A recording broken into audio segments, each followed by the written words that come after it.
Good morning student. Edugle channel पर आपका स्वागत है। क्लास 10 मैथ्स के अंतर्गत आज मैं perimeter and area of triangle part 3 बताऊंगा। अतः आज के सेशन में आप सीखेंगे पेरीमीटर ऑफ ट्रायंगल क्या होता है और इसे हम कैसे निकालते हैं।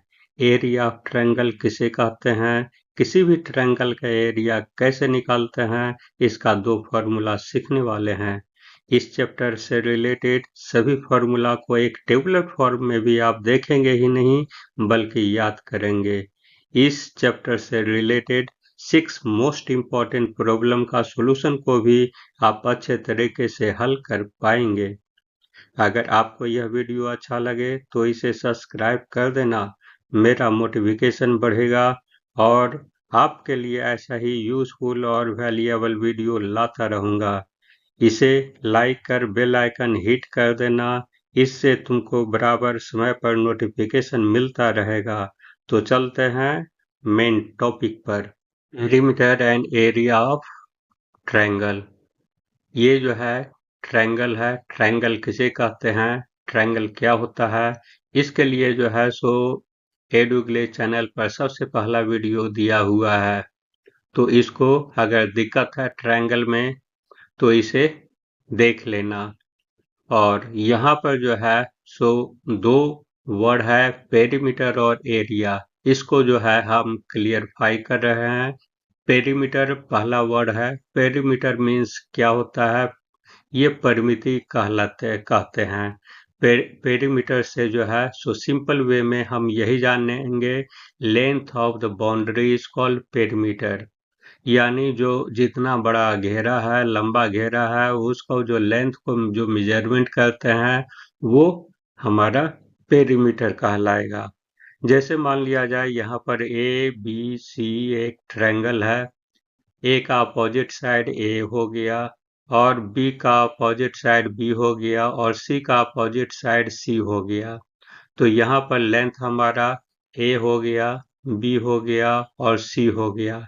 इस प्रकार से इस ट्रायंगल का जो है पेरीमीटर हमारा क्या हो जाएगा, A plus B plus C. तो आप जान गए हैं perimeter of a triangle equal to sum of the all sides. तो अब चलते हैं नेक्स्ट पॉइंट एरिया पर। Area of triangle. एरिया क्या होता है, इनक्लोज्ड सरफेस बाउंड्री। यानी ये जो है सो हमारा बाउंड्री हो गया और बाउंड्री के अंदर वाला जो क्षेत्र जो है वह जो बाउंडेड एरिया जो है उसको जो है एरिया ऑफ अ ट्रायंगल कहलाएगा। यानी ये सब टोटल एरिया जो शैडो एरिया है येलो वाला, वो सब जो है सो एरिया कहलाएगा। यानी एरिया ऑफ अ ट्रायंगल किस प्रकार से निकालते हैं, ये हम पहले फॉर्मूला पर ये कुछ प्रॉब्लम हल कर चुके हैं प्रीवियस क्लासेस में। ये होता है area of a triangle equal to 1/2 base into height. यानी ये हो गया बेस और ये हो गया हाइट। यानी इस तरीके से हम कहेंगे 1/2 B C into A D. यानी इसमें जो है कभी कभी हमको पाइथागोरस थ्योरम भी अप्लाई करना पड़ता है, इसलिए पाइथागोरस थ्योरम को भी यहाँ रिवाइज हम कर रहे हैं। ये क्या होता है, जैसे मान लिया जाए ए सी डी ट्रायंगल है, इसमें जो है हाइपोटेनस हो गया हमारा ये ए सी हो गया और ये परपेंडिकुलर हो गया ए डी और ये हो गया बी सी, सॉरी ये हो गया बेस।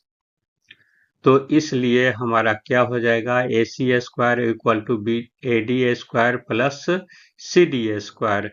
यानी H square equal to P square plus B square. यानी ये 3 है, एच है, पी है और बी है। हाइपोटेनस है, परपेंडिकुलर है और बेस है। इसमें 2 चीज दिया हुआ रहेगा और तीसरा चीज हमको फाइंड आउट करना है।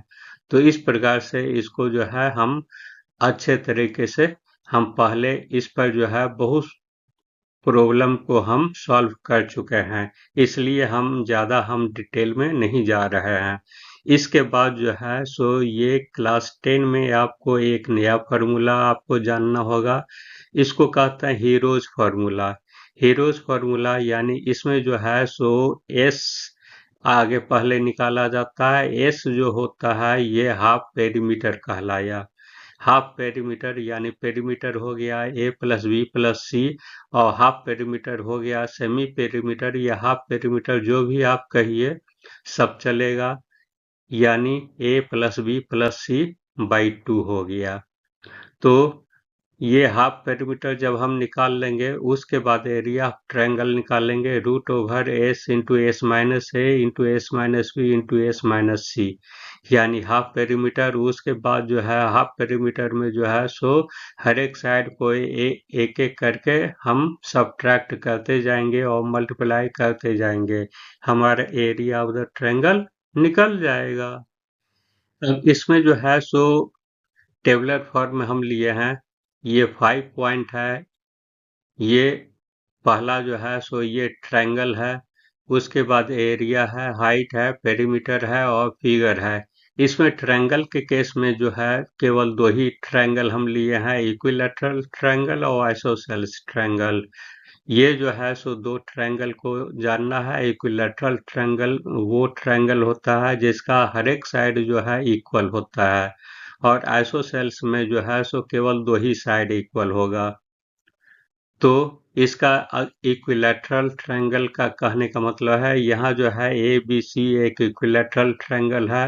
Here A B C and C A all sides are equal, यानी ए हमारा दिया हुआ है। तो इसलिए हमारा एरिया इक्विलैटरल ट्रायंगल का हो जाएगा √3/a, √3/4 इंटू साइड स्क्वायर, यानी दैट इज ए स्क्वायर। और हाइट हमारा क्या हो जाएगा, यानी एडी का लेंथ हमारा क्या होगा √3/2 इंटू ए, और इसका पेरीमीटर क्या हो जाएगा सम ऑफ द ऑल साइड्स यानी 3a। तो अब देखेंगे आइसोसेल्स वाला में एरिया इसका हमारा हो जाएगा b into √4a² minus B square divided by 4। Height हमारा हो जाएगा आइसोसेल्स ट्रायंगल का √4a² minus B square by 2, और इसका पेरीमीटर हो जाएगा सम ऑफ द ऑल साइड्स यानी 2a प्लस b। तो इस तरीके से जो है सो हम ये देख लिए हैं टेबुलर फॉर्म में भी एरिया, हाइट और पेरीमीटर किस प्रकार से हम निकालते हैं बहुत आसान तरीके से। क्वेश्चन नंबर 1 है the base of a triangular field is twice its altitude if the cost of the plogging the field at rupees this 37.50 per 100 meter square is rupees this, find the altitude and the base of the field। इसमें जो है सो ये लिखना ये है कि एक triangular field है ABC, एक ट्रायंगुलर फील्ड है, ये हाइट हो गया और हमारा बेस ये हो गया BC हो गया, यानी इसमें दिया गया है कि हाइट का दुगना जो है सो ये बेस है, और हमारा रेट ऑफ द प्लॉगिंग पर 100 मीटर स्क्वायर के रेट से जो है सो हमारा इतना रुपीज होता है प्लॉगिंग का। प्लॉगिंग कॉस्ट जो है सो इतना है। तो ये जो है सो हमको निकालना है दो चीज, अल्टीट्यूड निकालना है और बेस ऑफ द फील्ड निकालना है क्या होगा।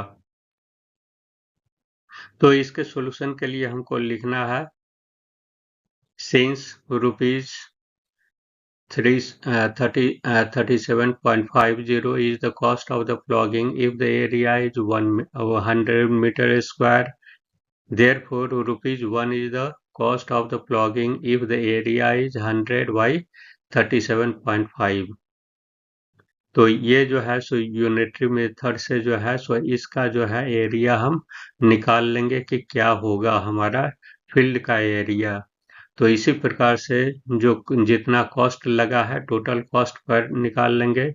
This 135,000 is the cost of logging then area equal to 100 by 37.50 into 135000।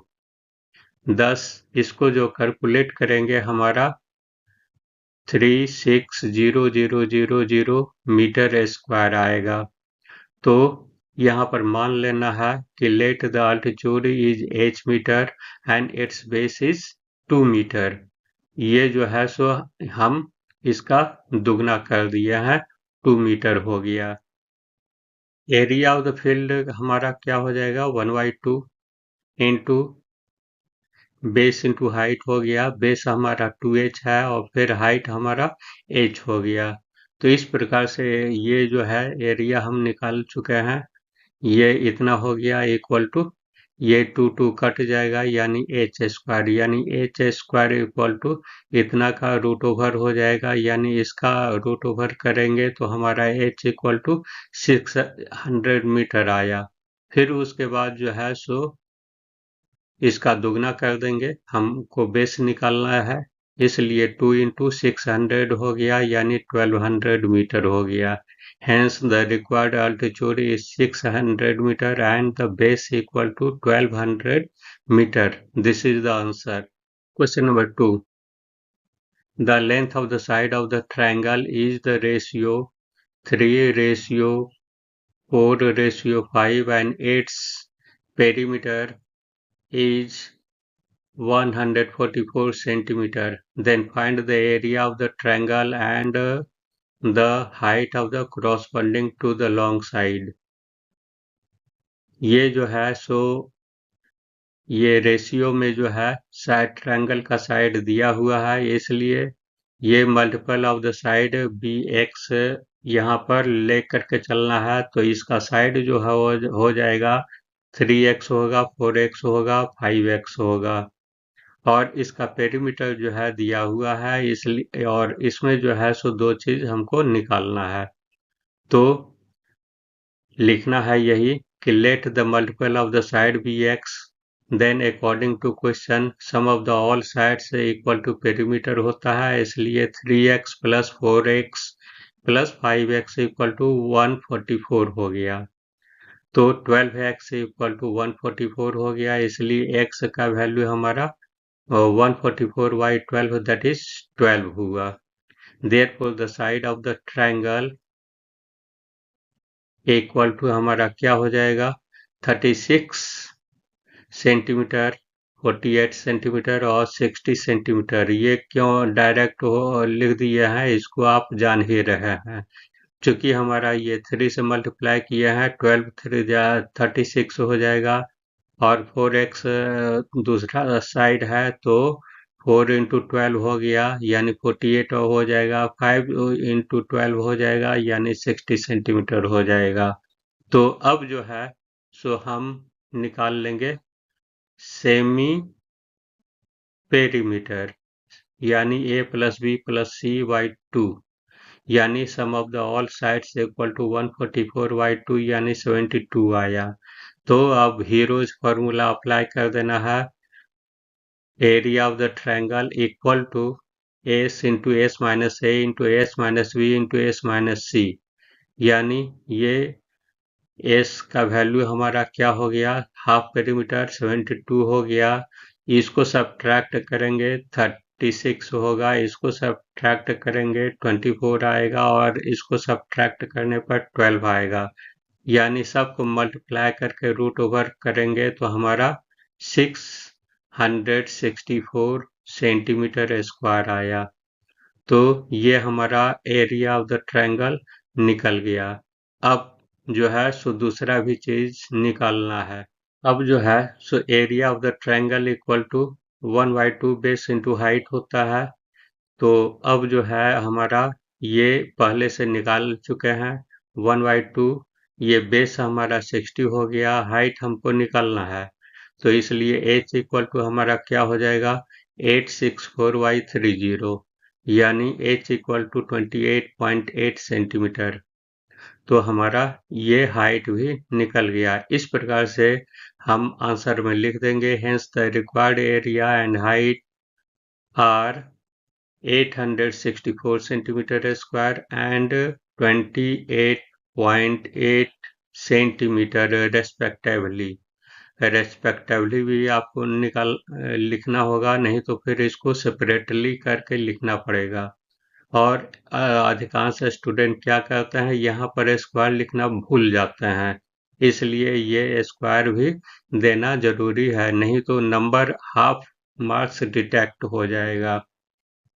अब है question number 3। If the area of an equilateral triangle is 36√3 centimetre square, find its perimeter. अब क्या है, equilateral triangle है। इक्विलैटरल ट्रायंगल क्या होता है, all sides are equal. तो ये जो है सो एरिया दिया हुआ है, तो इसका पेरीमीटर निकालना है। पेरीमीटर निकालने के लिए साइड हमको निकालना पड़ेगा, इसलिए यहाँ पर लिखना है, here given the area of the equilateral triangle is this, then area of the equilateral triangle formula यहाँ पर ये होता है, इसलिए इसको सब्स्टिट्यूट कर देंगे।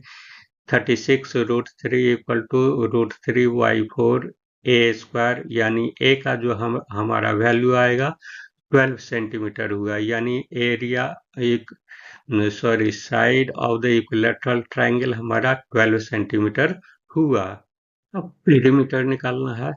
पेरीमीटर निकालने के लिए क्या हो जाएगा, सम ऑफ द ऑल साइड्स यानी 3a, यानी क्या हो जाएगा, 12 में हम 3 से मल्टीप्लाई करेंगे 36 आएगा। इस प्रकार से हमारा दोनों चीज निकल गया। साइड ऑफ द ये equilateral triangle equal to 12 centimetre and its perimeter equal to 36 centimetre. This is the answer. Next question number 4। Find the area of the right angled triangle, the radius of whose circle measure 8 centimeter and the altitude drawn to the hypotenuse measure 6 centimeter। अब क्या है इसमें, ये circum circle है, यानी कहने का मतलब है all points must be on the circumference of the circle, यानी ए बी सी एक ट्रायंगल है जो एक सर्कल के ये सरकमफ्रेंस पर है, यानी इसका जो है अल्टीट्यूड हमारा 6 हो गया, ये हमारा क्या हो गया BC, वो 8 सेंटीमीटर हो गया। रेडियस 8 सेंटीमीटर रेडियस हो गया, और BC हमारा हो जाएगा ठीक इसका दुगना, चूंकि ये जो है सो हमारा ये सेंटर से गुजरता है, इसलिए ठीक दुगना हो जाएगा। तो इसमें हमको लिखना है यही, the circumcenter of the circle is the midpoint of its hypotenuse। Hypotenuse का मिड पॉइंट होगा सेंटर, तो hypotenuse equal to 2 into radius, that is 2 into 8, that is 16 centimetre. तो बेस इसका क्या हो गया 16 मीटर, और हाइट हो गया हमारा 6 मीटर। तब एरिया हम निकाल लेंगे, area of the triangle 1/2 base into height हो गया 1/2, 16 into 6, that is 48 centimetre square. Centimetre square लिखना जरूरी है, ये हमेशा गलती नहीं करना। Question number 5। क्वेश्चन नंबर 5 है, the perimeter of N isosceles triangle is 12 centimetre and its base is 1.5 times each of its equal side। Find the length of the each side of the triangle, second the area of the triangle and the height of the triangle।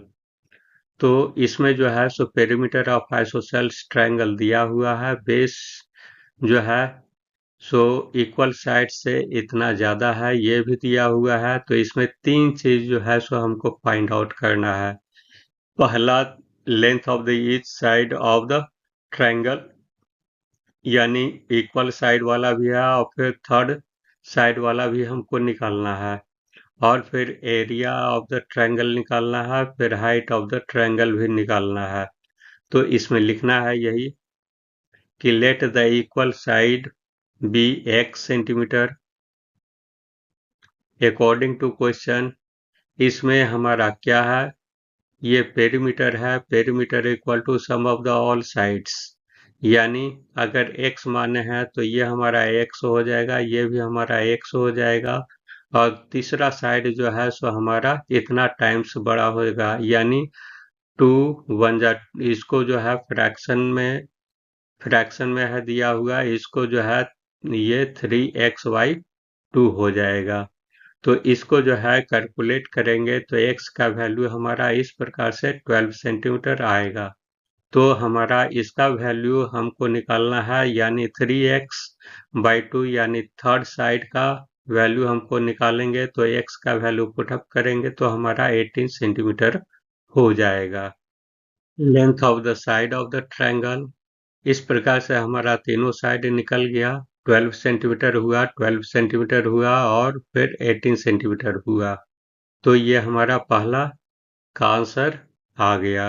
अब दूसरा के लिए जो है area of the triangle है, area of the triangle हम ये करेंगे, चूंकि आइसोसेल्स है फॉर्मूला अप्लाई सीधे करेंगे, ये b √4a² माइनस b² हो गया।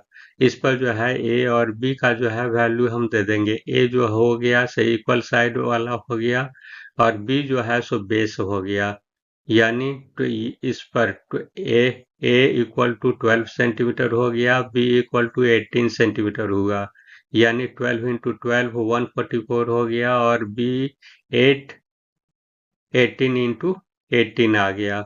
इसको जो है सॉल्व करेंगे, लास्ट में हमको 7 का वैल्यू भी हमको सब्स्टिट्यूट करेंगे तो हमारा 71.43 सेंटीमीटर हुआ। इस प्रकार हमारा दूसरा आंसर भी प्राप्त हो गया। अब देखेंगे हाइट ऑफ द ट्रायंगल क्या होता है, फॉर्मूला अप्लाई करेंगे और इस पर सब्स्टिट्यूट करेंगे, हम वैल्यू निकालेंगे तो हमारा 7.94 सेंटीमीटर आ जाएगा। इस प्रकार से तीसरा आंसर भी आ गया। अब है last question number 6। In the given figure triangle ABC is an equilateral triangle, the length of whose side is equal to 10 centimeter, and the triangle DBC is the right angle at D, and BD equal to 8 centimeter.